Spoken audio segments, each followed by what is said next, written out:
part. And if you are a new or returning player, use my link below and enter code USA250 for a bunch of bonus goodies to help kickstart your fleet, including premium time, in-game currency, ships, and many other exclusive rewards. The event runs from June 17th through July 15th, so if you have ever wanted to command some of history's most legendary warships, now is the perfect time to jump in. That was all the warship today. Who knows, it might just become your next favorite game.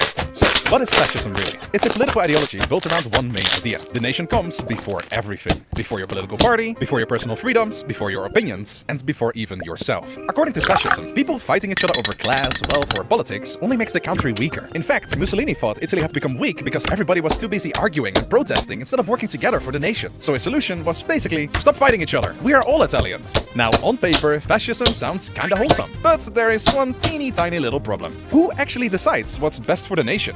Yeah, this guy. Fascists believed democracy was weak because politicians spent too much time debating things instead of actually doing things. There were too many elections, too many parties, and too many old dudes yelling in parliament. Instead, fascism believed the country needed one strong leader who could just take control and fix everything quickly. So far, fascism doesn't seem too bad. If anything, it seems like calling someone a fascist might actually be a compliment. But that's because you're not looking at the fine print, because this all so far seems somewhat fine, until it turns out your leader is actually insane. Now, remember those factory occupations and communist movements I mentioned earlier? A lot of Italians were terrified of communism at the time. Like, genuinely terrified. Russia had already gone communist a few years earlier, and many rich people thought Italy was next. So when Mussolini showed up saying things like, "I will restore order, stop the communists, and make Italy great again," a lot of people started supporting him, especially rich businessmen, nationalists, war veterans, and people who were just tired of all the chaos. And this is where fascism starts to show its cracks. See, when Mussolini said, "Let's all unite for the nation," that sounded nice, but what if somebody disagrees? What if somebody says, "Actually, I don't think uniting under one guy is a good idea, because if that guy's ill-attended,